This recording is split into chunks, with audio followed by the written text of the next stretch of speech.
Welcome back, everyone. Going to the second half here of Drop Frames. Let's talk Anno 1800.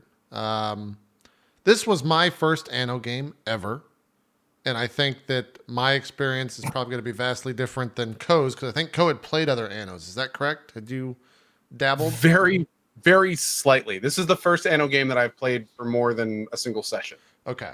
Maybe it's your affinity for these style of games, because I started out and I was bad. I had to restart like twice, I think, in the first era, just because I just didn't know what the fuck I was doing. A lot of this, as I understand now, a lot of Anno games are planning from the first thing you put down so that it impacts something 3 hours down the line. I didn't understand that, so I was like, I'm going to make a cool little squiggly road over to this thing, and that's a pig farm. Look what I did. And then people are like, can you stop? You're just ruining my entire experience of this game. Just make the fucking line straight, put it next to the warehouse so that they don't have to go very far, and it's going to be the best. Like, people really get into this shit, and I had absolutely no idea that it was that hardcore of a game. But for me, it was one of the most... I played this after Kingdom Hearts, not after 100%, but in the middle. And it was like the best break I didn't know I needed, because it was so peaceful. There's no stress in this game. You're just kind of hanging out, growing wheat, and just making some farmers happy by giving them a pub. And then maybe you go to the new world and it loads an entire fucking new area, which is apparently kind of crazy to think about, because there's so much that you can actually do in this game in that regard.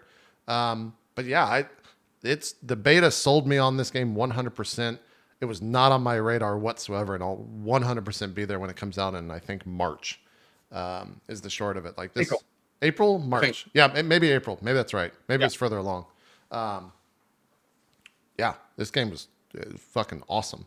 I did not expect to be as into it as possible, or into it as much as I was. I didn't think that was possible. It also has multiplayer, which I didn't play, but I think like Gassy and Burke and them were playing some multiplayer. And it worked fine. Like they said they had a pretty good time with it. So those are my thoughts on Anno 1800.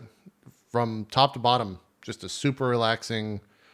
I wouldn't call it a city builder. It's more like an economical management type game, like an economy manager type game, because you're balancing different things that you go and farm, and certain things can't grow on your island, so you have to go to another island so you can grow peppers there and make peppers to make fucking canned food so that you can progress down and get more artisans. Like, it's all just like a giant tech tree, is what I got. Shitsville? Yeah, Shitsville. That's the number one city in the New World, is Shitsville. Nice. Yeah. I forgot what I named the other city that I made, but it was something along those same maturity lines. Yeah.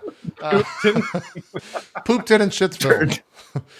Turd Town, USA. Listen, if you hit Turdberg, you went too far. Turd Town, USA. Straight past Shitsville, you're gonna find Poopton. But if you hit Turdberg, you went too far. And if you hit Cockapee-Poo-Poo-Shire, yeah, you're way, like, you're in the weeds. I wish I was as smart as Ethan in the chat, because he came up with Peekapoo, and I really liked this city thing.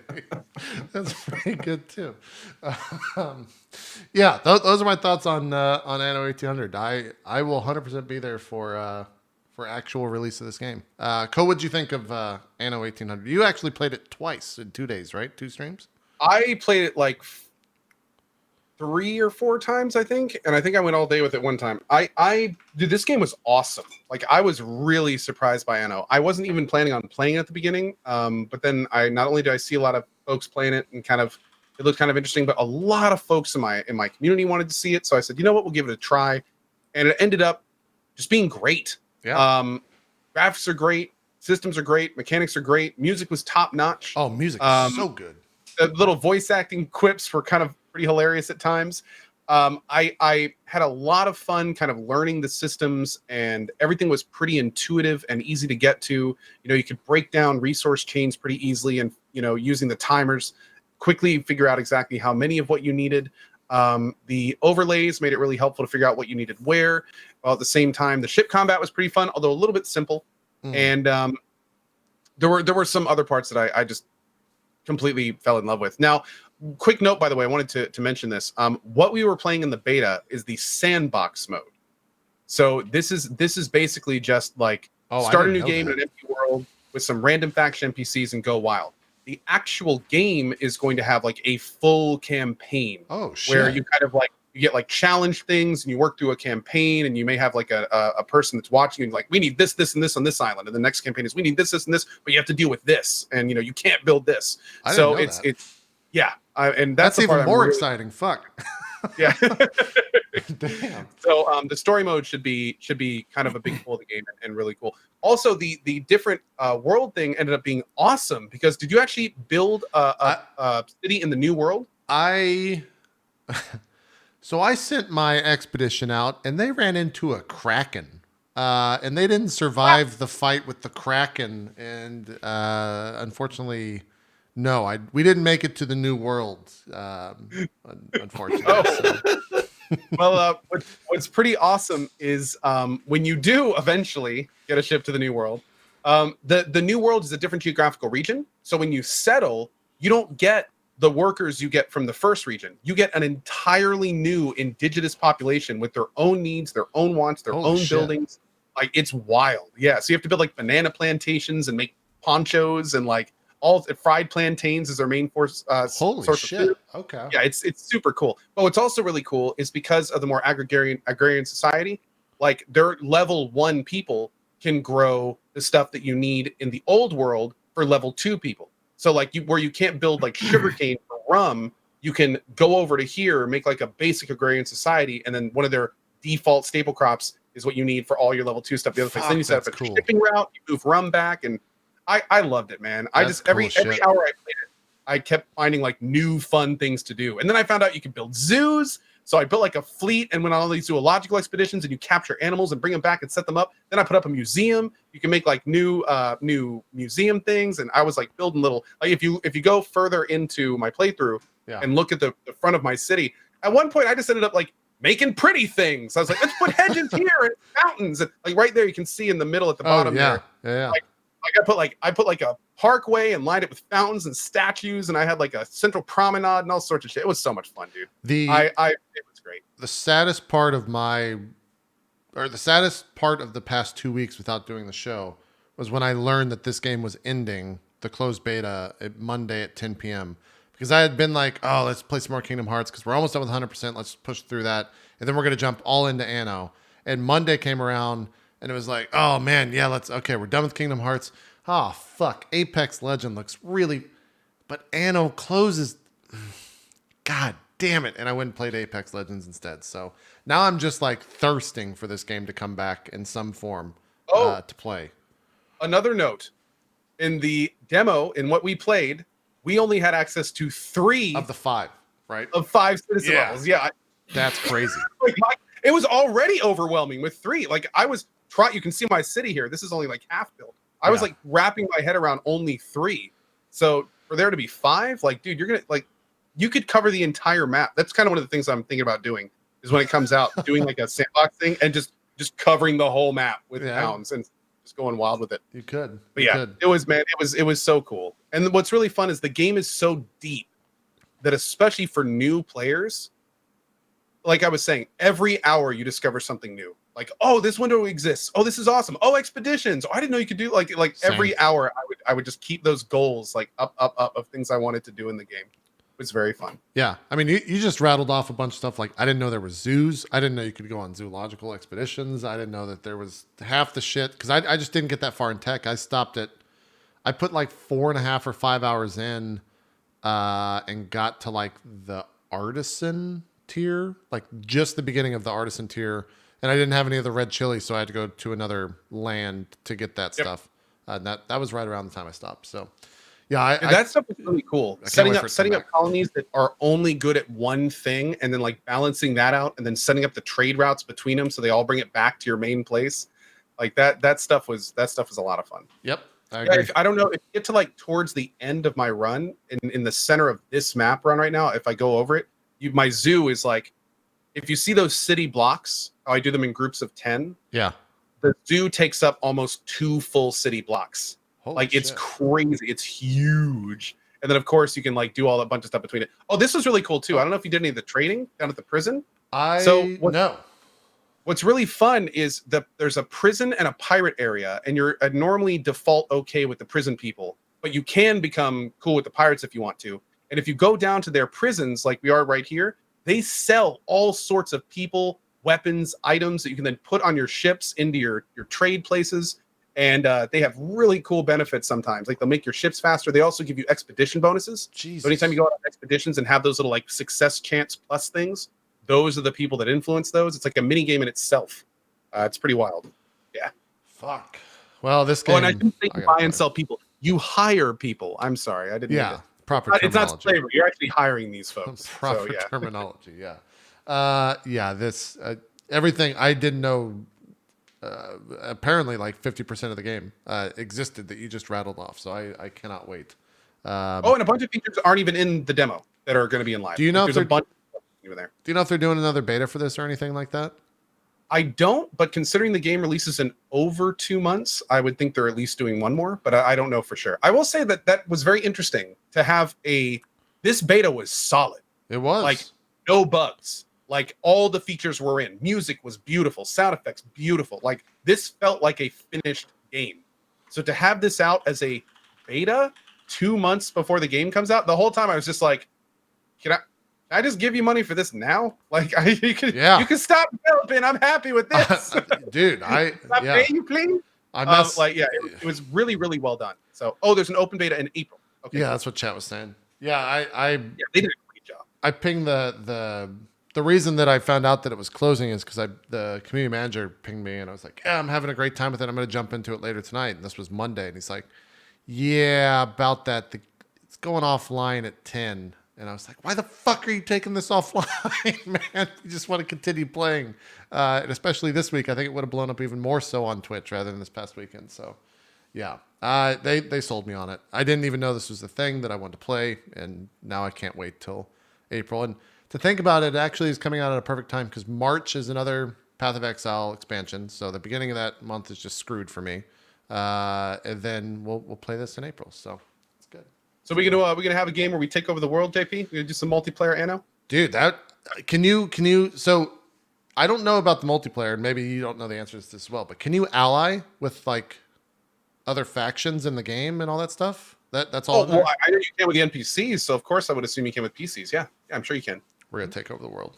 Yeah, especially if we can like set up trade routes between us. That's gonna be fun. Oh hell yeah, dude. Yeah. I wonder how it works. You go for peppers. I'm gonna get sugarcane. Yeah. I wonder how that works if you can play with one other person being offline. Like if it'll continue the time or I don't know.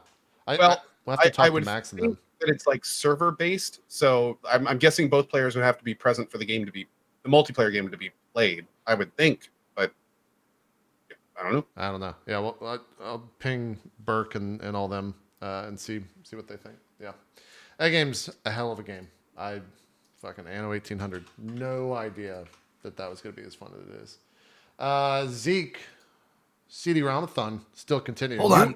What's that? Would I like this game? It seems like that game. Most of these games seem so boring to me. I think you would, because I would hate those games typically, and I was super into it. But it might have just been because I was looking for that type of game at that point. I don't know. The only thing that I say would not. It's a deep city build. It's a city planning game in a lot of ways. And the thing that I think would not be super great for you, Zeke, is it's not very sandboxy in terms of like random funny things happening. Like it's very much kind of straightforward. You try to meet goals. If you don't meet them, bad things happen. There are random events like things catch fire and plagues and random little things, but it's not nearly to the level of like Rimworld or something like that. It's a pretty straightforward city management game. That being said, it's one of the deeper, bigger, awesomer city management games, but that's kind of what it is at heart. Okay. There's an open beta in April. You can try it. Yeah, you can always check it out. For sure. If it's not a game that you would enjoy streaming, I definitely think you would get into it off air and just like lose hours into it. Because I know like Max Gassy Max and I were talking like yesterday, and he said that he couldn't sleep Saturday, so at 1 a.m. he started playing I think he fell asleep at like 11 a.m. the next day because he just lost track of time. Like he was just playing, just not paying attention to anything. So it seems like that type of game. Anyways, well, the adventure or the adventure mode or whatever, the quest mode, story mode, whatever. That appeals to me for sure because I'm a goal-oriented gamer. Yeah. That's funny enough. One of the reasons that I was talking about that was the sandbox mode and how there wasn't much of that, but story mode would probably be right up your alley. Yep. Yeah. I had a fun time with the sandbox. Didn't even know the adventure thing was coming. So, yeah, let's jump back to CD-ROM-a-thon. Now, you were super stoked about this when I mentioned it. So, Heart of Darkness, what did this just hit all the notes for you? Super into it? I also feel like I've heard of this game before, so talk to me about Heart of Darkness.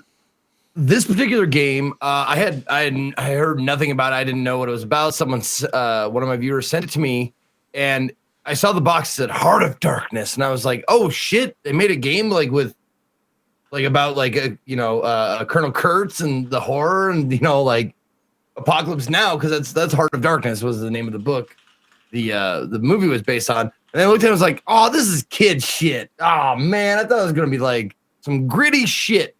And then people kept saying like I think I might have even put it to a vote of like what they wanted to see next, and this was among the favorites of games people wanted to see, and it was fantastic. It was wonderful. It was a lot of fun. It's the only game among the CD-ROM-a-thon games that was a non point and click sort of game. This is a platformer, an action platformer game.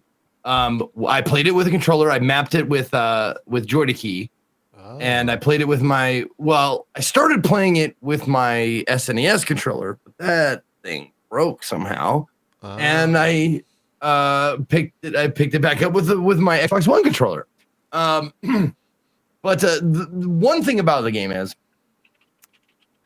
I'll start with the one big fat glaring negative to the game. The controls are imprecise. They are spongy and they are floaty and it's not like jump and you're done. It's press the button, wait like a split second, then jump, and the jump goes brrr. I mean, you can see him jump. He goes brrr, and then he kind of floats down again. So that takes some definite getting used to. The other part, it was designed for keyboard and mouse. So it was designed to have precise directions, meaning, like arrow up, arrow left, arrow right, like precise like thing. But when you're playing with the gamepad, it gets a little funky when you're trying, because it has the gun or whatever you have to shoot with has the like diagonal directions in between. So it's straight, diagonal, and so on and so forth, like times on a clock. Yeah. So it's difficult to get a diagonal shot every time. So that can be a really frustrating to get used to. The other thing that's tough to get used to is that this particular weapon, the electricity, because you get like two weapons throughout the game. You get the electricity gun, and you get like this fucking green orb magic thing that you get from the glowing rock at the bottom of the ocean.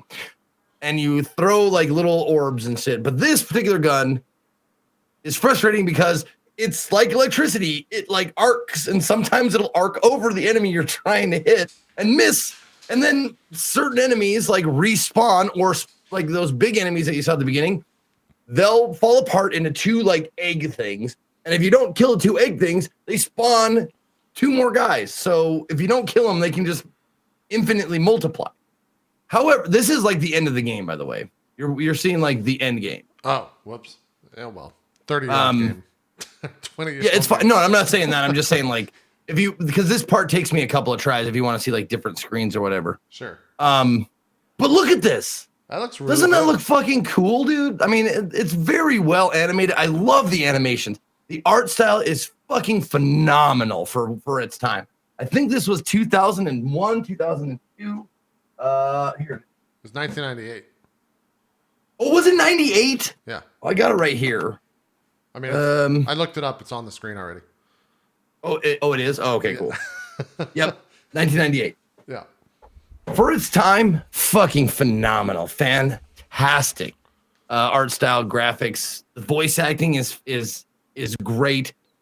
The story is very childlike. All of this possibly takes place in your imagination. You're not sure. There's little aliens like this guy walking around. He starts off being a bad guy, and then you need to help him. So he's like this. He like disappoints his master, and he's pathetic, and so you got to try and help him out and stuff. The other thing that's really, really fucking cool about this game, it's brutal. Not only in difficulty, it is pretty fucking difficult, but it's kind of an artificial difficulty because the control is spongy. It is difficult, but it's brutal in that the kid that you are playing, the main character, who is a child, dies in very like gruesome ways. Like the shadows grab him. Those shadow creatures can like grab you and then like take chunks out of you, like put you on the ground and like eat chunks out of you. Jesus. One of my favorite deaths, one of my very favorite deaths, is you're climbing on this dirt wall and these like grubs or like maggots come out of the wall and try like with pincers on their ends and try and grab you and stuff. If they grab you, they pull you halfway inside of the hole that they have made in the wall, and you hear this chomp, and your legs like you're like no chomp, and your legs just go limp. I know, dude. Like Jesus, it's for kids. I know it's fucking brutal, and I loved it. I loved every second of it because that's what my 10-year-old self would have wanted. I would have loved killing this kid over and over again because he's my age, and I want it to be like I want to feel like an adult themed game. I want to feel like it's not dumbing it down or making it, it's not patty cake. I love it. I absolutely had a blast with it. It didn't take overly long. I don't know how many casts it took. Probably I think it took two total casts to play through it all the way. Yeah, this must be towards the end because there's only about an hour of actual, in this VOD at least, there's only about an hour of gameplay. So I must be in the later VODs rather than the starting VODs for sure. Yeah. The only thing that made it feel like a really old game was the control. Other than that, it's a fantastic game, start to finish. The story was not super in depth. It was like an imagination kind of a thing. Like I made this helmet with an electric gun, like a kid would make out of cardboard, toilet paper rolls and paper towel tubes and shit like that. And but it was, the puzzles were pretty great. The levels were actually pretty challenging. I did it on the hardest difficulty, and I wasn't upset about it. There was a couple parts. I threw a controller one time because of the controls of the game kind of fucked me up. But other than that, I can't say enough good stuff about it. I'm super glad I played it. It was probably my favorite game of the CD-ROM. Yeah, like I said, I don't know. Maybe my brother talked about this game, but I've heard of this game before, but I've never seen it. So I'm glad that you played it so that I can actually know what this reference is, because this comes up a lot. Whenever I talk to just old school gamers, they're like, "Oh yeah, that Heart of Darkness." I'm like, "Yeah, that game is great." What the fuck is Heart of Darkness? So now I know. Yeah. Who there is actually a compilation video on my YouTube page, and it's 13 minutes of just me dying and the kid dying. Oh, nice. It's great. Nice. Yeah, like hundreds of times did I die during this playthrough. Great. Yeah, nice. Well, cool. That's Heart of Darkness. You had a question? I did? Yeah, before I interrupted you, I'm sorry. I don't remember it. I've already moved past it. Either you answered it or my thirst for information was quenched. Let me open this up because I just closed your VOD. Gabriel Knight was one of them. What was the one after that? Sorry. You jumped to Black Dahlia. Now, I know that you played Black Dahlia because this was around the time that I was trying to set up my DDR pad, and people kept coming into my chat and were saying that we were racing to see who could get it to work first. Oh. Because you were on 5 hours or something like that, and I stopped after about 2 because mine just wasn't going to work. But you got it. You got Black Dahlia to work. What is this game? Like, No, I didn't. Oh, you didn't? What is? You're playing Nope. something here. What is this? Let me just do this, and then I'll show it. There. What is this? Is this Gabriel Knight? Yeah, that's Gabriel Knight. Oh, so Black Dahlia just never No, worked. no. That's not Gabriel Knight. That's Mummy Tomb of the Pharaoh. Oh, so you just never got it to work after No. 5 or 6 hours of troubleshooting. Yep. Jeez. 5 or 6 hours of troubleshooting. I could not get Black Dahlia to work because, like, we tried patches, we tried emulators. I got it almost to work offline because it was like a grudge match between me and this fucking game. I finally downloaded the emulator for Windows 95, and I got it, and it popped up. I got a 256 color mode. It was great. The menu was like responsive. The mouse wasn't artifacting. I clicked go, and it just black screen, and it wouldn't go. Could not get, and I'm not done with it yet. Black Dahlia, I will come back for you, Black Dahlia, but I could not get it to work. However, Mummy Tomb of the Pharaoh is this game, and this game was fucking great. Now, does this have anything to do with the Brendan Fraser mummy, or is this completely different IP? I thought so too. Not as far as I know. I don't think it did. I don't think it had anything to do with that particular mummy. Why are you looking up? I was looking up racism. What is that? It's because people said throw around the word racism a lot. Like, oh, that's racist. Oh, it's so racist. I was like, let's go ahead and look up the word racist and see if that actually was racist. I looked it up and I was like, funny. No, it wasn't. That's weird how it wasn't actually racist, you fucking idiots. Anyway. Okay. Anyway, going back to Mummy Tomb of the Pharaoh. Now, this game is a point and click game where it's not movement, it's scene by scene. So you want to move forward, next scene. You want to move forward, it's the next like block of scenes. So you want to turn right, there's a stock like picture there. So nothing moves a lot. There's a few movement scenes, but not a lot. However, there's one outstanding actor in this game, Malcolm McDowell, and he does really a fucking wonderful job in this game. He is perfectly Malcolm McDowell in this game, and he's like your foil. Like he starts off by being your like helper, and then he kind of changes into being like maybe he's the bad guy. I don't know. But and this motherfucker right here. What? I'm trying to get into the fucking dig site. What? Now, okay, it's a dig site, so you already answered that. But I was just going to say, why is this man guarding some gated toilets in front of an oil refinery somewhere in the desert? What's you want to know here? something even funnier about that? What's those that? fucking porta potties play no part in the game whatsoever. So, what the fuck? At all. They're front and center on this part, but they play no part in the game at all. Not at all. I don't know why they even put them there. They are completely set dressing, unnecessary. And also, may I say, like, not a good idea to put porta potties on asphalt because leaks happen and it'll just be everywhere. At least put them on the sand to soak up the liquid in case, something happens. Yeah. Anyways, the reason why that guy is a motherfucker is because you have this ID badge that says, I'm with this company, and you show it to him. And then you come back and you think you can just go right in. He's like, I don't remember you. You have to fucking scroll through your fucking inventory every time to get that ID badge and show it to him every time. It's like that shitty bouncer who knows you, but he won't let you in without your ID every fucking time. And then you go back there many times throughout the game, and he never remembers who you are. Right. Anyway, That's beside the point. That's a little like fucking thing I made up in my head that I had fun with. But the game is point and click, figure it out. Mystery shit happens.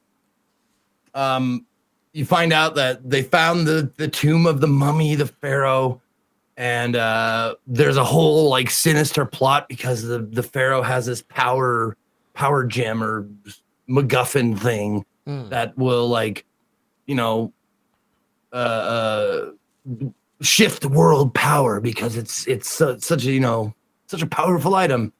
And you go down there and you try and find it, and you have to like, oh shit, the fucking elevator's out on the 4th floor. How are we gonna get around it? Oh, you got to find the fucking map, and you got to like go to the boss's or the Malcolm McDowell's computer, and you get a map of the mines. But you need to go to the nerd scientist's computer to get the gas pockets where the explosions will happen. And you got to put them on top of each other. But you have to take the floppy from this computer and put it in that computer. And then, add them together and then physically print them out on a printer and keep them in your inventory. Oh, it's so old and wonderful. Like all the things that you had to do back in the day. I remember like having to print out like my first, like the first person on my block to get internet was like, hey, want to come over and print out some centerfolds? Like, yeah, dude. And I was like, it was like do the line by line color printing, and the paper when it came out would be wet with ink because it was just like so soaked through with ink. I remember totally like that's what it like brought me back to. There he is. There's McDowell. There's the man himself. He's there. Yep. Wow. A young McDowell. Yeah.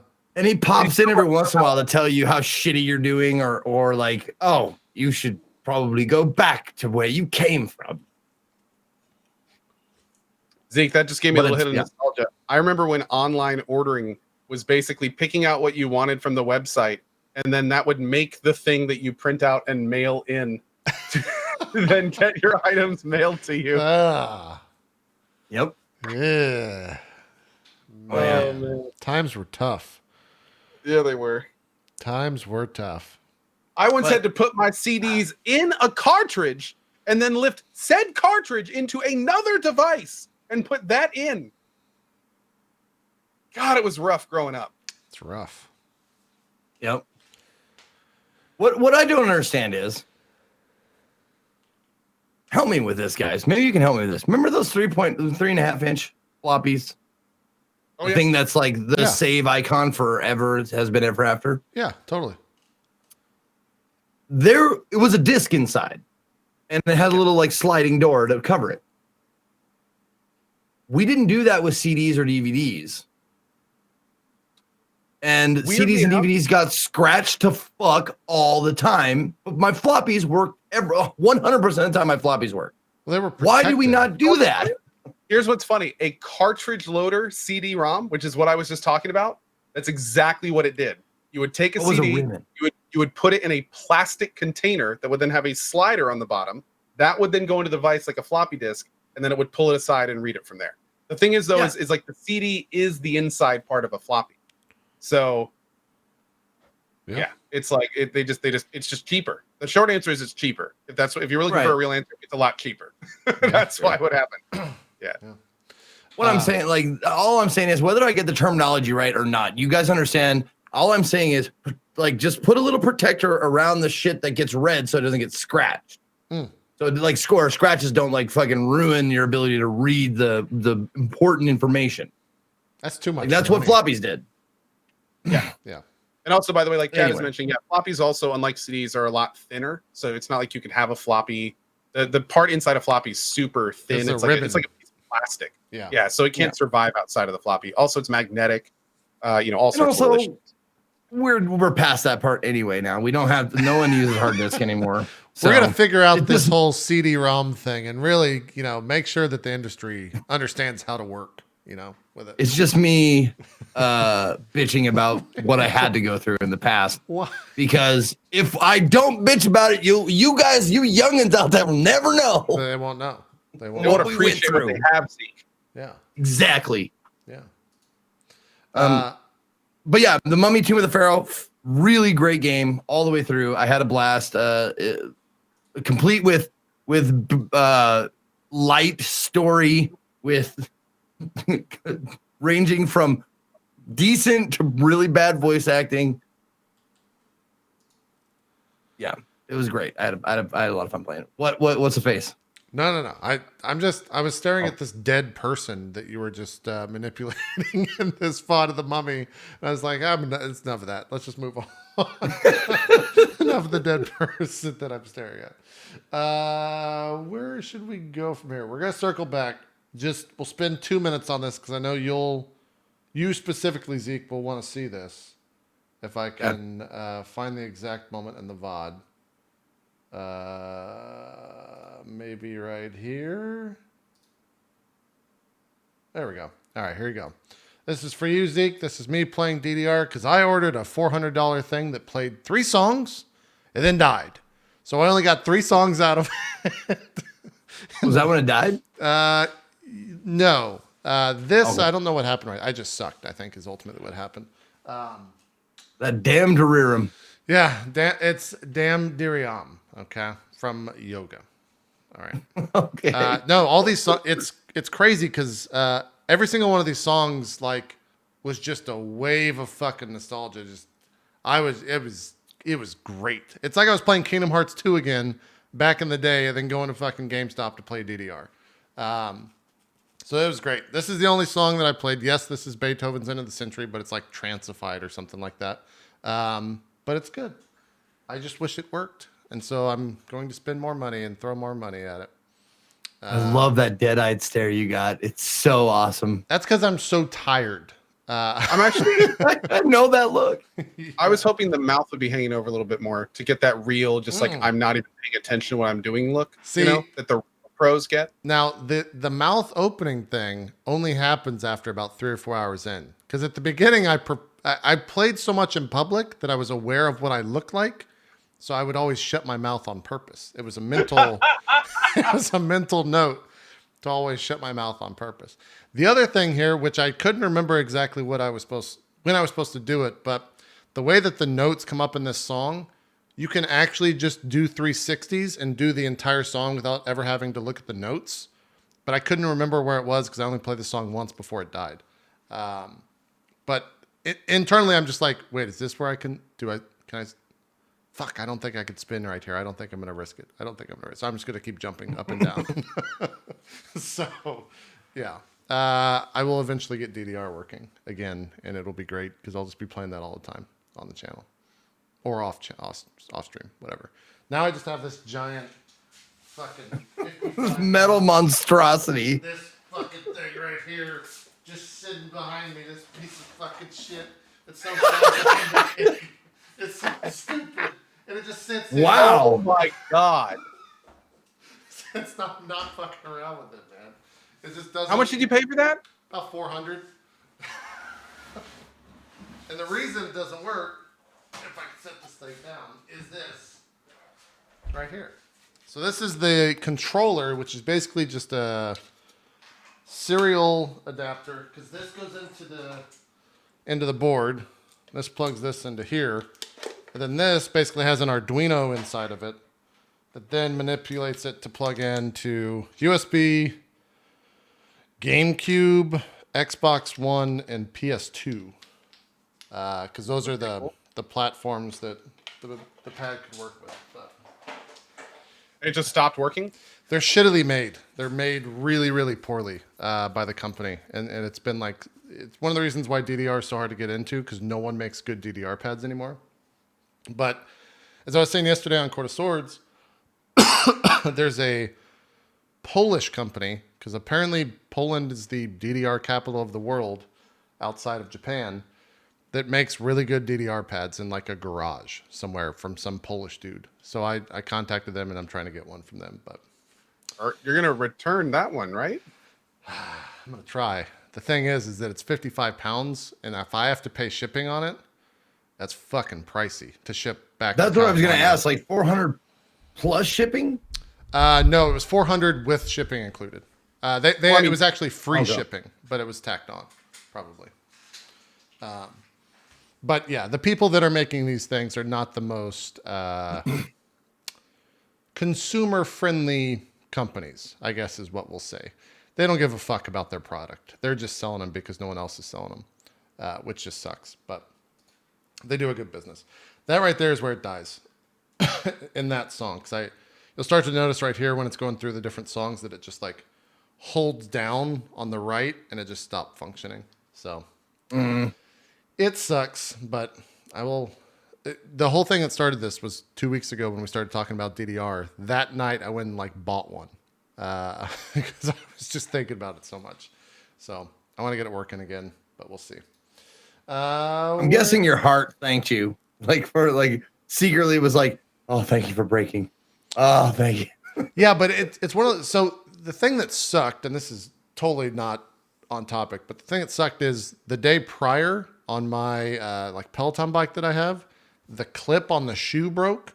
So now my like daily dose of exercise is just gone because I can't bike on the fucking Peloton because it has a clip on the actual shoe that clips into the bike. And you can't just use normal shoes on it because it doesn't work that way. And so now I'm not doing that and I'm not doing this anymore. So I just had to order a bunch more shit. It hasn't gotten in yet. So my daily dose of exercise is zero, is nil. Wait, it's an exercise bike? Yeah. Yeah. Have you ever seen a Peloton before? You're talking about the biking shoes with little clicker things at the bottom, right? Mm-hmm. Yeah. Can't you still put your feet on those? Nope.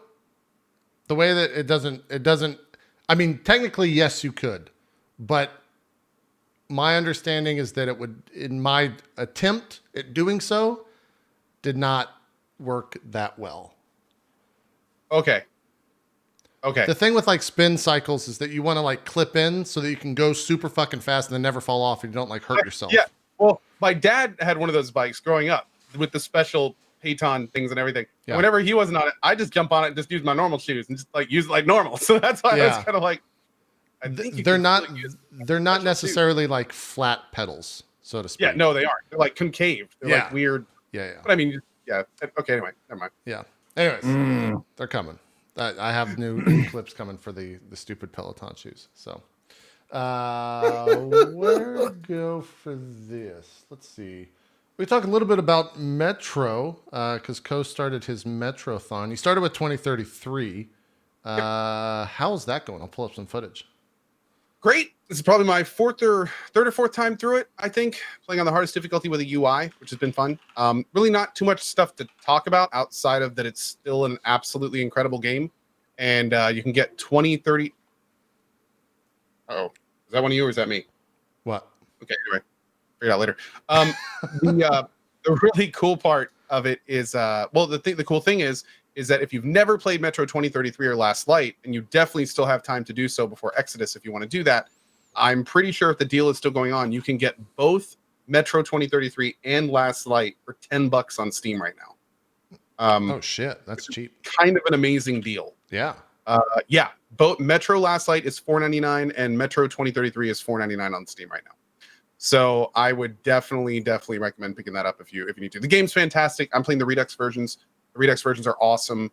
Did a stream yesterday and this morning. Probably going to finish up 2033 tomorrow morning, and I can't wait to keep going back. It's been great so far.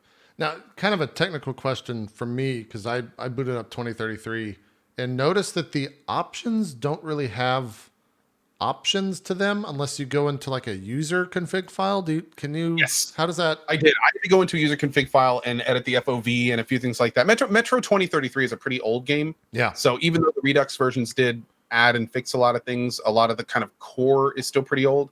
But everything is real easy to change, and they all take. You don't have to do any weird read-only stuff, and yeah, it's pretty easy. Okay.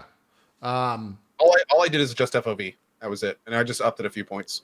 Yeah, I had the bullshit like issues that I only seem to have on Windows 10, where if it's full screen and it's not borderless full screen in some games, it's basically rendering at like 720p and then blowing up to like 1440p or whatever that issue is. So I'll have to mess with the user config file, but we'll use this as kind of a jumping off point to talk about some of the news, specifically related to Metro. The past, was that last week when they announced, or 2 weeks ago? A couple weeks ago, I think. Yeah. We haven't talked about it on the show, so it's kind of rehashing old news, but I know some people in chat wanted us to bring it up. So Why don't you bring up the issue that we're talking about instead of talking around it? Code, Okay. and then we'll jump into it.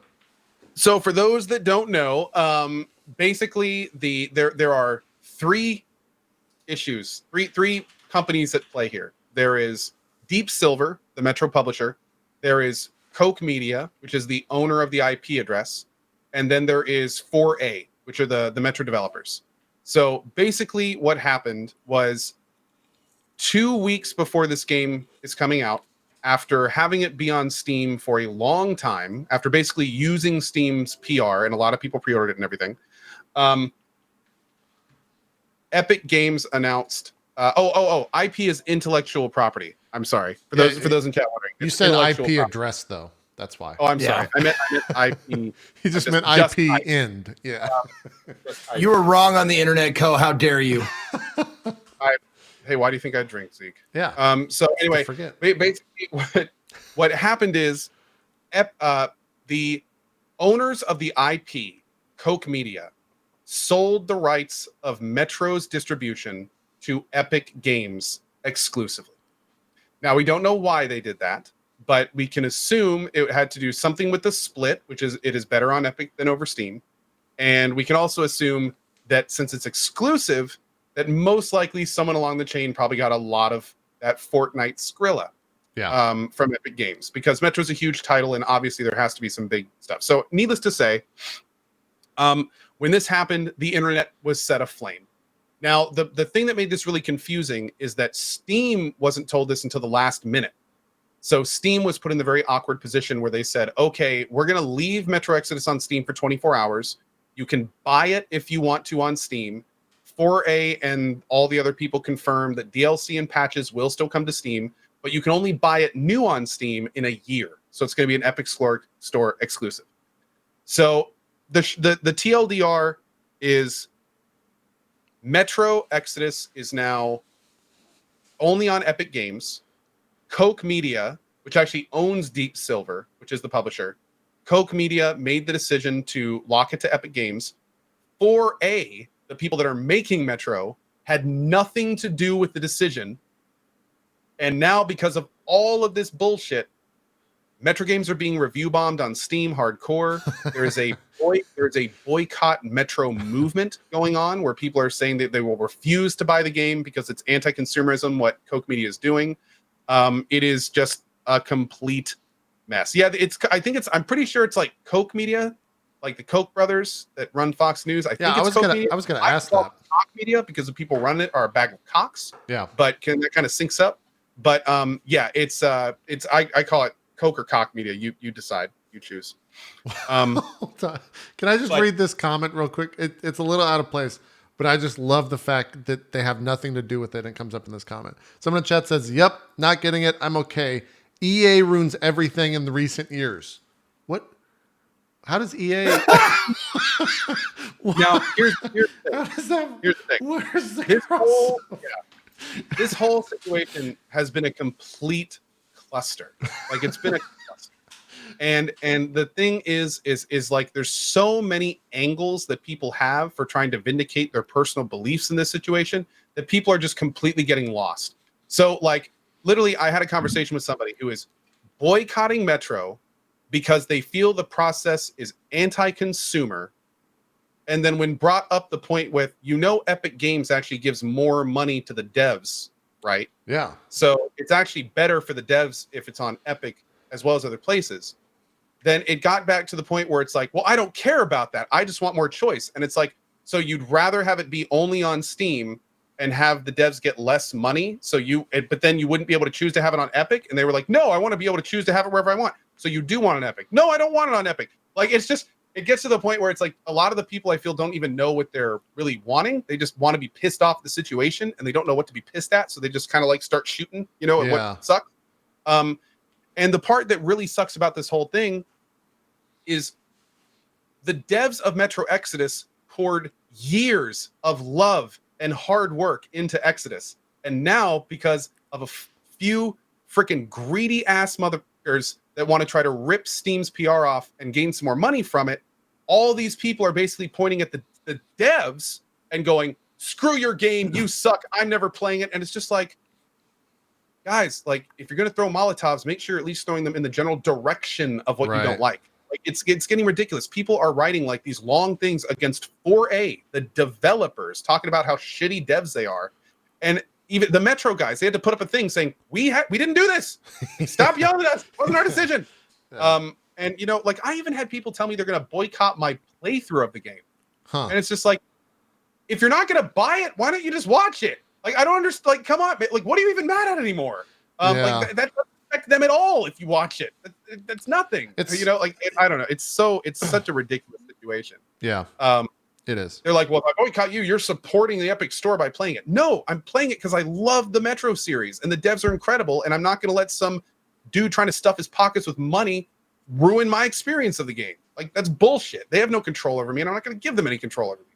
So yeah, it's again, man, the situation is just, it sucks so much because the Metro devs are really good at what they do and they really care about what they do, and they're being put in a very shitty situation just because some people that aren't involved in making games want more money. Yeah, the publishers. Yeah, it's a weird thing. That I don't really have any other thoughts on it. That's a weird game. And for me, I'm the type of person, I think that it won't impact me playing the game one way or the other. If I don't play the game, it'll be because I just don't play the game, not because of this shit. I think that whole like anti-consumer thing is the same thing where people start throwing around like, oh, this is censorship, and what about free speech, when it has nothing to do with any of that.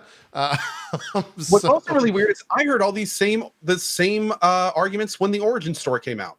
Then I heard them again when Uplay came out, and then I heard them again when the Bethesda launcher came out. And now we're hearing with Epic, and it's like, guys, at least with this launcher, devs are making more money. Right. At least the people who are making your games will get more money with Epic. And now, with the 6 other launchers on your computer, now you're going to start boycotting games?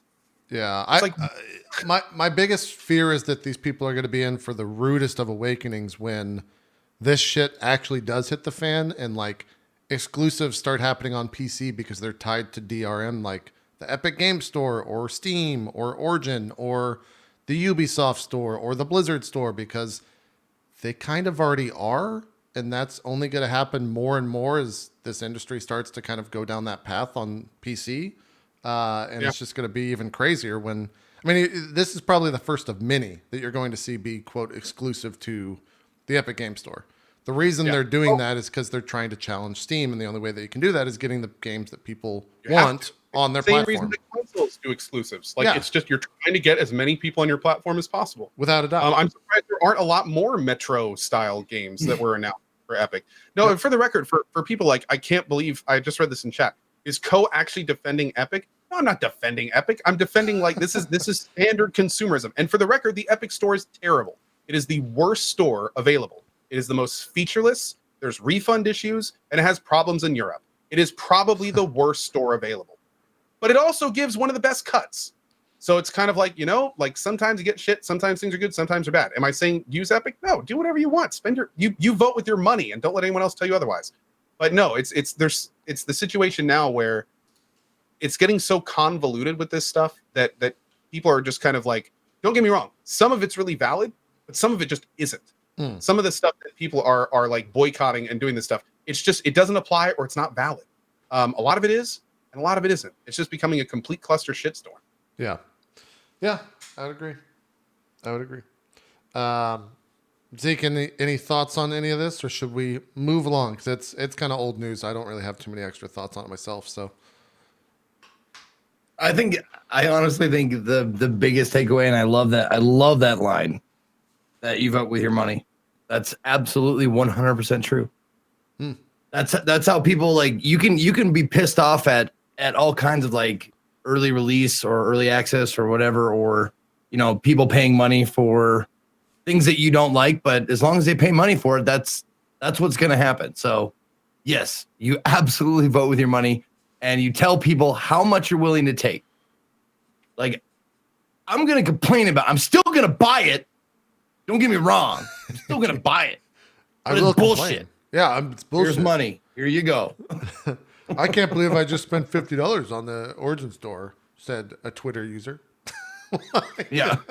I like boycotting boycotts. I am going to boycott that boycott, and I'm going to go buy 10 copies. Boom.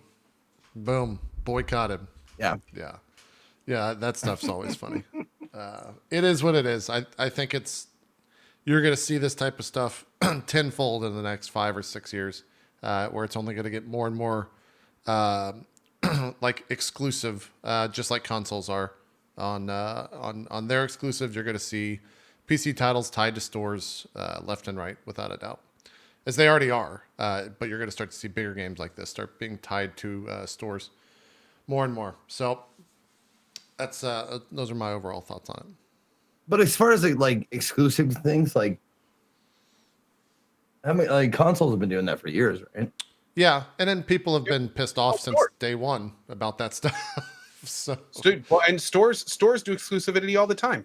There's a lot of titles that aren't allowed on GGG because they have deals with Steam. It's the exact same shit, and it's like, but this, granted, the only thing that's a little bit different with this one is it was much more heavy-handed and quick, and it's also for a main title 2 weeks before it released, and that may be one of the reasons it has so much attention right now. sure. But yeah, it's pretty crazy. Yeah, and that I said GOG. I just said it really fast, so it sounded like GGG. I meant good old games, GOG. Yep. And I think that might have some legs to it in the sense of that's why people are upset. 2 weeks out and all that nonsense. But yeah, it'll happen more often. So either get upset about it and get it out of the way now, or just be ready to get more upset more often. It seems to happen a lot. Yeah, this is just the beginning. This is just the beginning. Really Although is. I say that, but on the flip side, it is nice to kind of, if you don't want this stuff to happen, if you're in the camp where you think what Metro Exodus did was really wrong, Yeah. then I bet you're probably pretty happy about the current outcome, because like the consumers are making it pretty clear that they are not happy with this. Yeah. And I will be extremely surprised if Metro Exodus sales aren't drastically affected by this decision. It's going to be really interesting to see if they're public with their numbers in a month. Because it's gonna be like, hopefully that epic Skrilla you got counterbalanced this a little bit, Right. There's a chance that they could flop their title potentially. I mean, when Thronebreaker was a GOG exclusive for a long time, Yeah. it sold a lot less than they think it would have if they would have put it on Steam as well. That's one of the reasons a week later it was like, oh, we're putting it on Steam now, please buy it. So I mean, who knows, man? Who knows? We shall see. Hit him- What was that? If you hit him in the pocketbook. Oh, right. Yep. Let's talk Subnautica real quick. I'm curious, what is this? Do you still have to play the base game to get to this stuff, or can you just immediately go to the frozen stuff? Subnautica Below Zero is a standalone mini expansion to Subnautica base. However, it is expansion only in name only. It does not follow the story. At least it didn't in the part that we've played. Of the first one. The premise is essentially, in Subnautica 1, you crash land on this planet. I'm not going to spoil it just in case anyone hasn't played it. You discover a whole bunch of really interesting things. And then at the end of Subnautica, Stuff happens. stuff happens.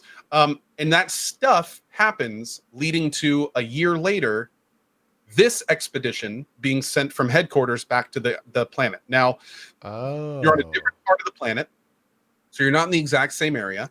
And also, there's a lot of pretty important differences. Like in this one, there's a lot more story. So you start like as a character, you see who you are right at the beginning. There's multiple other voice actors. They definitely set more of a narrative right off the bat in Below Zero.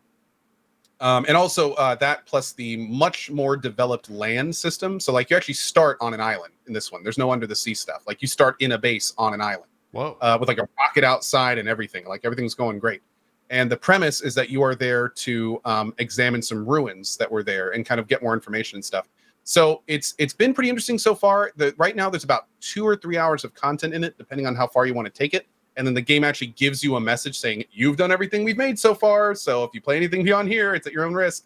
And pretty crazy, unlike the first one, you don't even get a build tool until the second hour. So it's definitely a different pace. Like the first couple hours are very much like, go here and do a thing. Okay, now try to get some food and water. Okay, we're going to radio. Now go here and do this thing. So it's much more kind of like a game instead of or more gamified. Where in Subnautica it was just like, oh, here's a couple places you can go explore, but really you do whatever you want. You know, like, you can just do you. But in this one, like you have to actually work through the story to get your build tool. And then at that point, I think the game is going to open up into like more building oriented main story stuff, but that's when the demo ends. So nobody knows for me. Okay. Or not the demo, the early access. Right. Cool. Okay, that's a lot. So it seems like there's more direction this time around. Yes. Much more direction in this one. All new flora, all new fauna, new biomes, lots of cool new stuff to see and do. I'm trying to think if there was any new equipment. I don't think I saw any new equipment yet, but I do know that there apparently is a lot in there, which is pretty cool. So more Leviathans.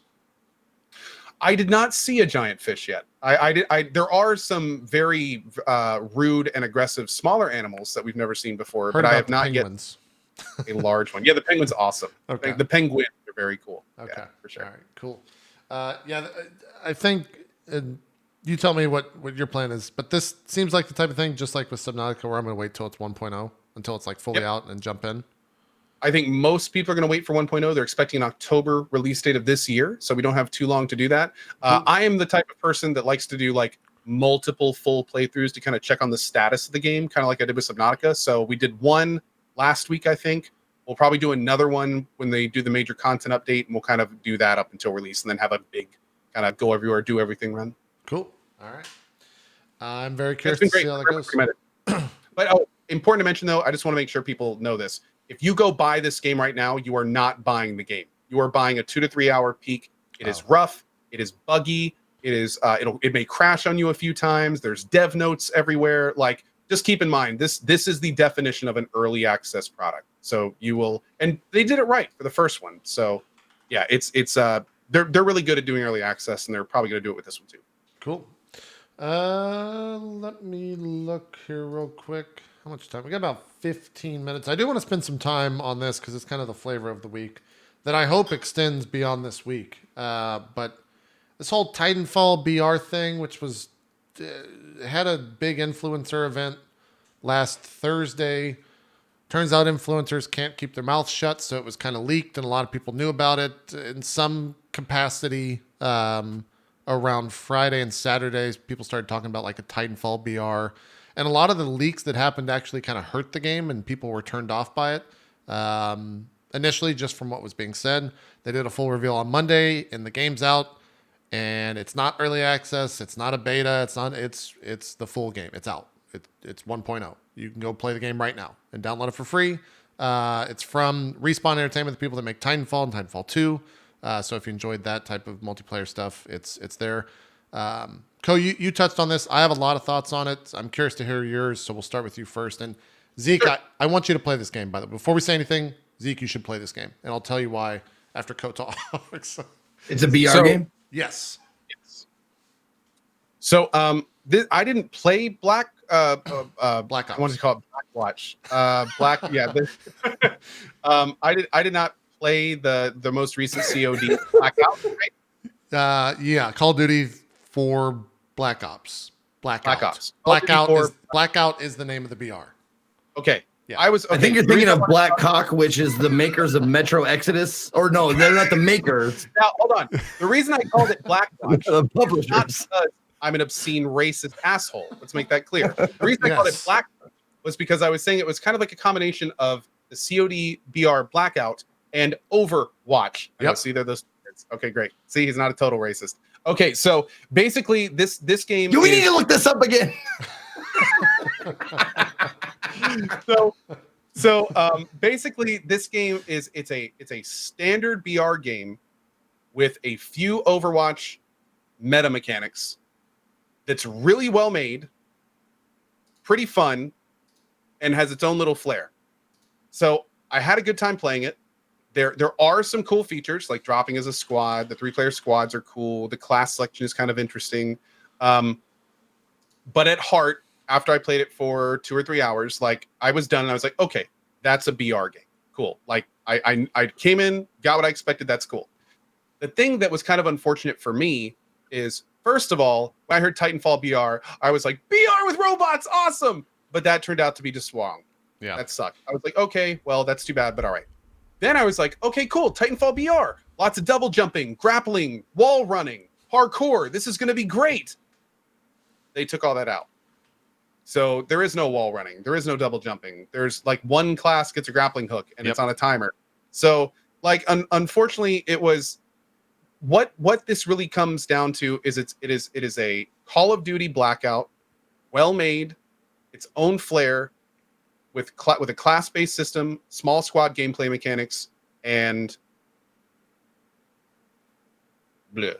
Like, I think that's about it. Like now the thing is that's very important is it came out swinging, no server issues. Zero, it was basically released and announced as a finished product. There's lots of really good things about this. Like I don't want people to think like I'm pooping on it. There's a lot of really good things about this. But again, it's unfortunately outside of a few like out of a few kind of flavor gimmicks like the dropping as a squad and being able to bring your teammates back with respawners. That's a really cool feature. Like there's some cool stuff like that, but it is a BR game. It is like 85% BR, 10% like new gimmicks, and 5% Titanfall world and flair. And I'd say that's pretty much where we are. Now, granted, I've only played it for 3 hours, so maybe you have more insight to add. I mean, I'll be I'll embellish a little bit and say that it is it's really cool. Yes, I want to and that's a great jumping off point. It is the best BR right now in terms of quality of life, because everything in this game screams. We've watched PUBG, Black Ops, Blackout, whatever, Fortnite. We've watched all those games for the past year, and this is our solution to every single problem that is in those games. And it's called Apex Legends, because they like the ping system is here's the best way I can describe this game. You don't have to have a mic because your characters will just say things that benefit you as a group. Perfect example, me and Max and Amanda were playing last night, and we all land. So when you jump, Zeke, you jump as a group. One person is controlling 3 people. When you jump out of the plane. When you jump out of the plane at the beginning. Now you can split off, but you can also just have that one person dictate where you land, and the other 2 people don't have to do anything. They just sit there and watch. And so it starts right from the get-go, like is a polished thing right out of the gate. Like they put thought into the jumping process to begin with. And we got pretty spread out in terms of where we were in the specific area. And my character in game, in the voice acting, goes, "Hey guys, we're really spread out. We should group back together so we don't get taken out one by one." The character just said that. And you think about that and you kind of like, I immediately open the map and was like, oh fuck, we are really spread out. Like we should actually get closer together, guys. Like what the fuck are we doing? Is my character better than I am at this Yeah, game? like they did stuff that it seemed like they just solved problems that I didn't know existed in BR games. The idea that you can bring people back that's great. Fucking mind blowing. Awesome. Yeah, because then when you die in the round, it's not like you're done. Like you have an invested interest on your team doing well, getting to a respawner and bringing you back into the game. Yep. One of the best features of the game, in my opinion. Perfect example. Last night. By the way, I didn't actually mention this real quick because I saw some people talking about this in chat. This is a 3-player squad game. It only you cannot is 3. play this game solo. If you queue up solo, then it will queue you solo with other people into a 3-player squad. So this is not a solo BR. If you don't have friends, it does suck. My streaming experience was playing with randoms was not that fun. The second I started playing with friends and like actually playing BR, in my opinion, it was miles better.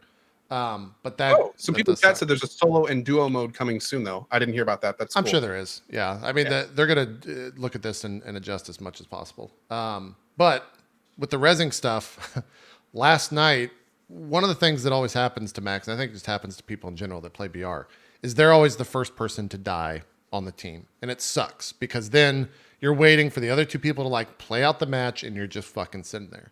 So he died and we couldn't res him. So he died is the way that a lot of people say.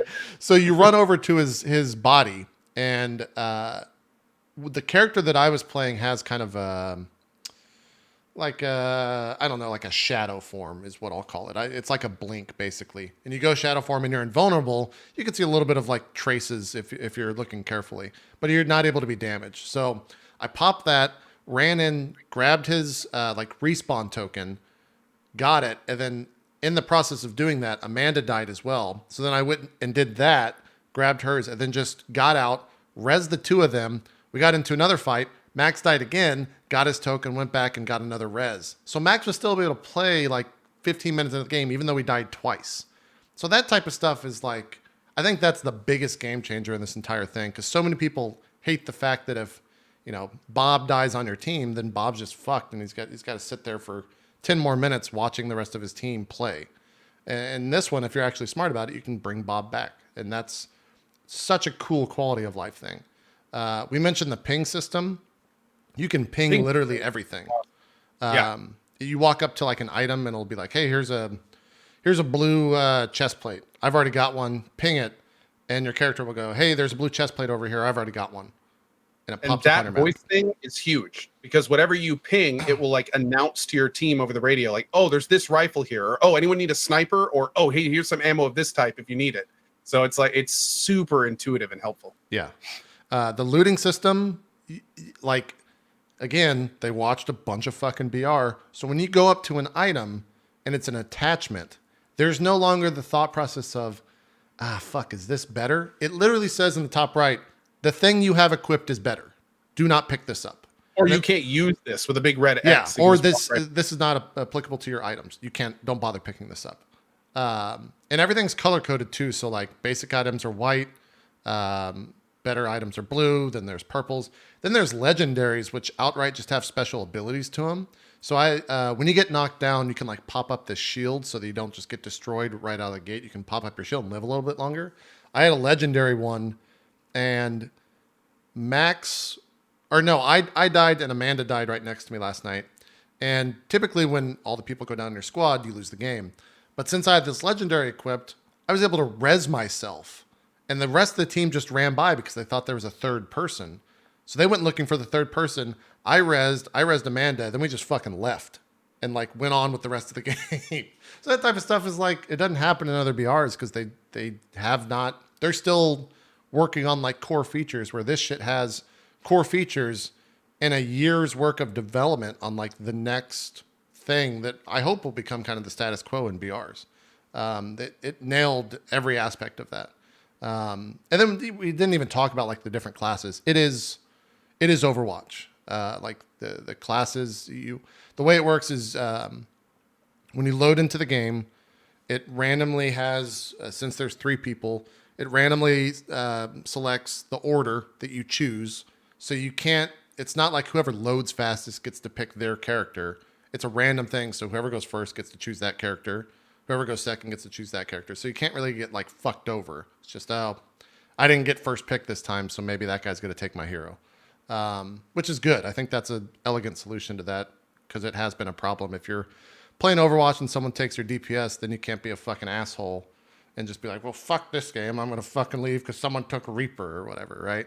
The game kind of solves that for you. So it's a hell of a thing. I've only streamed 4 hours of it. I played last night for about 5. I definitely want to put some more time into it. I think next week I'll have like a fully formed opinion, but right out of the gate, it's strong. It's good. Why do you want me to play it? Because I think it's a BR that you'll actually like. Okay. I think it has, the characters have enough like directive in terms of what their special abilities are that you'll have fun with it. Whereas you haven't had fun because like PUBG, I think, which is probably the one you put the most time into. Would that be accurate? Yeah, I think PUBG is basically just like, hey, can you aim? No, you can't shoot it. Oh, you're not going to have the greatest of time. Like, you're not going to have that much fun. This has like, there's a character that has like an artillery that can drop, or there's a character that has like a zip line that is a team zip line, or like this character that cosplaying is the artillery person, but he's got a smoke bomb. And so you can just drop smoke bombs everywhere. Well, I played quite a bit of... And my other guy is now running around, and he actually flanks and kills him, I think, in just a minute here. Because the smoke all cleared out all that area. It was pretty cool. Yeah. And it's free. That's the other thing. This is all fucking free. It's free. to address some people in chat earlier that were asking, do you think we should try this game? It's free. Yeah. Just don't ask us. Just go try it. Just try the it. price is right, man. Go free. try it. Anyways, Zeke, sorry. Two things. I played quite a bit of Overwatch when it was newish. Like it was one of those weird competitive games that I was like, I can play this because one reason only, I had a role I could fill and feel useful in the team. Like whenever I was doing healing or tanking with Reinhardt, I felt useful because I was out front. I got my shield and I was just melee. I can do melee. Like I can fucking do that shit. And I felt useful. And I was pushing the point and all this kind of shit. Like I felt like I could do shit. Does this game have that? It does to an extent. It's not as overbearing as Overwatch. Like there's a tank character who has a shield that he can drop, but at the end of the day, everyone still has a gun that you have to shoot to kill other people. Now the different characters have abilities that other characters obviously don't. Like the tank character can drop a shield around people, so when you res, people have to come inside the shield and they can't just shoot you through it. That type of stuff. But you're still picking up the same guns that everyone else is picking up and shooting people. And the way that it works is so you don't just do like a healing roll. No, there's no straight up healing. healing. There's a character that has a healing item that she drops it and like anything close to it gets healed. And then she also has an ability that calls down like a little pack of armor and items that the group can use. But the thing that's important to mention is that the epics, the big kind of like epic skills, they take ultimates, whatever. minutes. Yeah, there you go. They take minutes to charge up. So you're using them like once every few minutes, not like once every 30 seconds. And then everyone else only has one ability. So you have your epic ability, one active ability, and then a passive. And that's kind of it. So instead of it being like real character classes, it's more of just like small alterations on the gun-based play. You I hate to say it, but like you have to be good at shooters to do well in this game. If you're not good at aiming and shooting, That's like true. you're not going to go very. Yeah. Okay, so there's no like melee class or anything. Yeah. Oh, I did not do well at all. Yeah. And I was with people that were actually pretty good at it. You I can was melee, but there's no melee class. Yeah. Right. My other question is, where do they get their money? Where do they make their money if it's free? So there's cosmetic shop. Yeah, there's loot box. It's exactly like Overwatch if you didn't have to buy it. Okay. It's all loot boxes. There's like legendary skins, there's epic skins, there's rare skins, there's legendary gun skins. That it's all. The only thing that's not cosmetic is that there's 8 heroes in the game. You start with 6. You get 1,000 points if you're Origin Access, I think. But if not, you start with 0. Then those other 2 characters you have to buy, and they're like. Oh, I just thought they were in the 1.0 release. No, So you can't play them. Yeah. Okay. But they're cool. What are they? I think they're maybe. I want to say like $10 each, which also unlock the game though, right? Maybe. Yeah. Okay. Yeah. You can unlock them for free. Yeah, according to chat. Yeah. Okay. Good. Yeah. Great. Chat's saying $7.50 each. Okay. One other thing about the ultimates or whatever you call them, are they based on like kill scores, or is there just a timer? It's just time. Large, yeah. Yeah, Okay. and there's a items. Do what? I've heard there's items you can get to speed up That's what I was gonna recharge. say. Yeah, there's things called accelerant, and so they'll give you like 15-20% charge or some when you use them. So like Lifelink, which is the quote healer character in the game, if you actually like feed your Lifelink or Lifeline, I guess is her name. If you feed Lifeline all of the accelerants, then she can drop more of those like support packs, and then you get more like high tier armor or high tier head pieces or better shields or stuff like that. Here's like the character selection stuff at the start of the game. But I kind of like how they're named like GI Joes, like the GI Joe code names, because I think there is a GI Joe called Lifeline. In fact, I'm pretty sure there is, and he was the medic. You might be right. There's kind of like there's a tracking hero that tracks. There's a healer. There's a healer with a shield. There's a guy that does zip lines for himself and the team. There's a hero that does smoke screens and bombs. And then there's a hero that does the little weird invulnerable blink warp thing, and she can put down portals for a team. Yeah, so none of them are like, there's no game breaking, like, oh, the best hero. There's none like that. But there's different heroes that are good for different There's situations. cool, like the portal stuff specifically is awesome. Like we went, so another example last night, we went and rezzed Max. I like how every story that I've told has been like, yeah, Max sucks. He died. So we had to go res him. We went and rezzed him, and his body was up a flight of stairs in another room. And so Amanda went to res, and I was playing the portal character. So instead of having Max the wall was closing in, so we were short on time for Max to go back in, because when you res, you spawn with 0 gear. That's the caveat here. That's an important point of note. In case you don't know, he's talking about Gassy Mexican and Curry Llama. Yes, sorry, to use their Twitch names. Yes. Anyways, so Curvy Llama is going to res Gassy Mexican.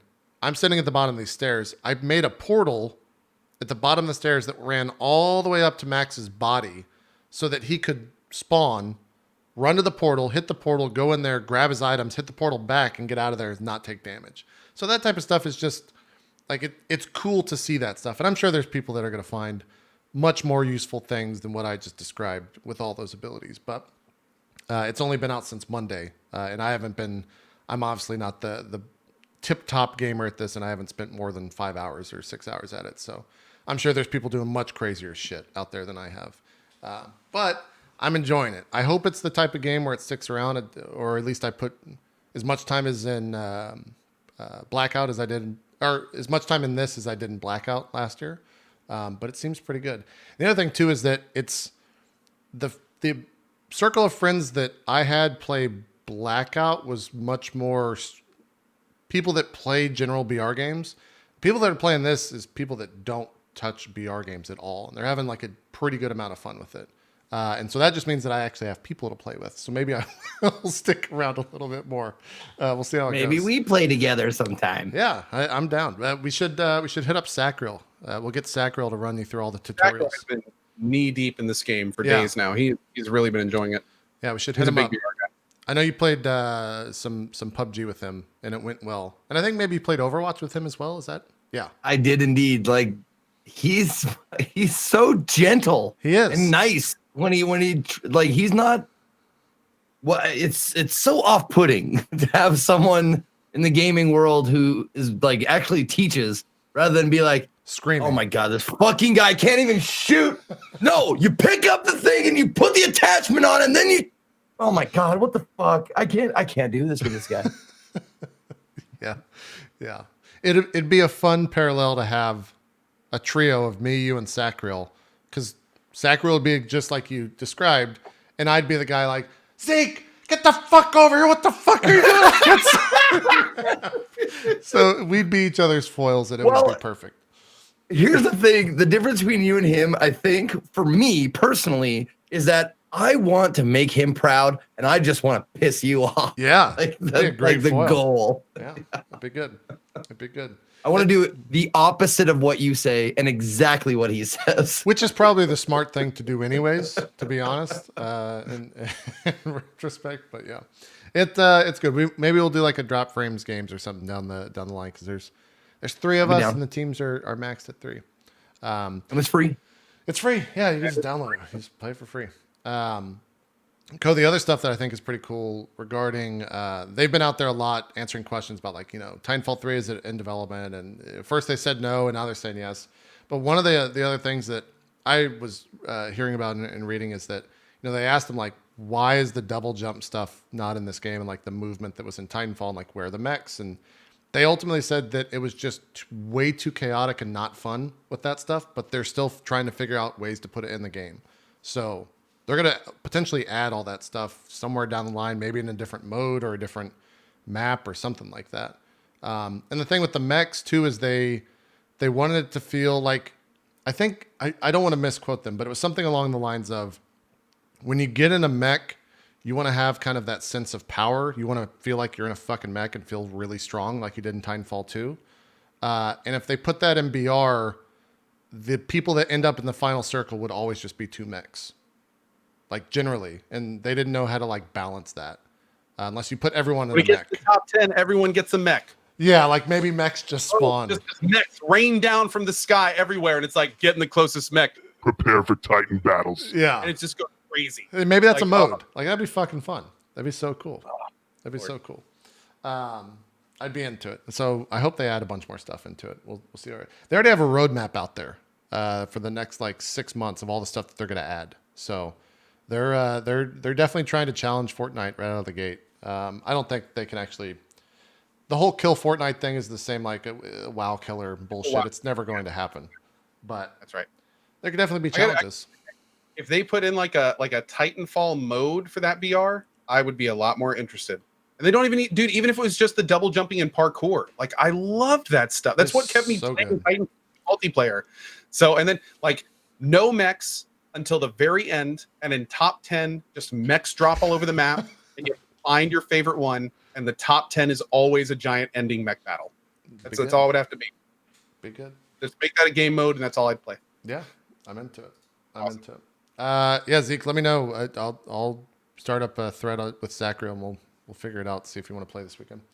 Off stream or on stream, totally up to you. Anyways, we are overdue. We had a lot to talk about. We didn't get to finish Zeke's CD-ROMs. We'll finish that next time, and also your Indie Monday as well. Yep. There's a couple of good games I would love to talk about. Yeah, that happened. Yeah. Well, I guess no. Metro and Anthem is next Friday, so we won't have those to talk about. But we'll still have some stuff for sure. We'll figure some stuff out. Maybe we'll jump in Acre, or I keep trying to call it. One thing I don't like about Apex Legends, the name. I think the name is just fucking bad. Like, are you supposed to call it Apex? You're supposed to call it like AL? Like what? It's not a catchy name. Like it. I don't like the name. They can't call it Titanfall 3 because it's in the Titanfall Apex world. But just, I think that's what I've seen everyone call it, just Apex. yeah, it's just a weird name. I'm not the biggest fan, but whatever. It's the name of a game. Who cares? A ledge. Yeah, you want to play some A-Ledge, bro? You want to be a legend? Let's jump into it. Zeke, do some shout-outs. We're closing the show out. All right. What's up, everybody? Thank you for watching this week, as you do a lot of weeks. I appreciate it. Thank you to Co and JP for being awesome co-hosts for these past however many years and episodes. I have no idea. My name is Ezekiel III. You can find me at or / Ezekiel_III. That is Twitch, Twitter, and YouTube. I will be casting maybe later today, doing some more Resident Evil with Man vs. Game, but he hasn't gotten back to me yet, so I'm not sure what's going on there, but follow my Twitter. I'll keep you updated. And but if that doesn't happen, tomorrow at noon Pacific, I'm going to start a new game. That's an old game that I haven't ever played, but it's the No More Heroes remake on PS3. Heroes Paradise. I've never checked it out before, and they have a new game, so kind of wanted to give it a look. I've never played the No More Heroes series, so it's a Suda game, so it should be pretty wacky and fucking fan servicey kind of shit if you know his other games or anything to go off of. But that's what's happening then, and then Indie Sunday back on schedule. But a week from today, don't forget, I'll be hyping it up more. But a week from today, after Drop Frames, I'm starting a new role playing game. On twitch.tv/table story. It's called something.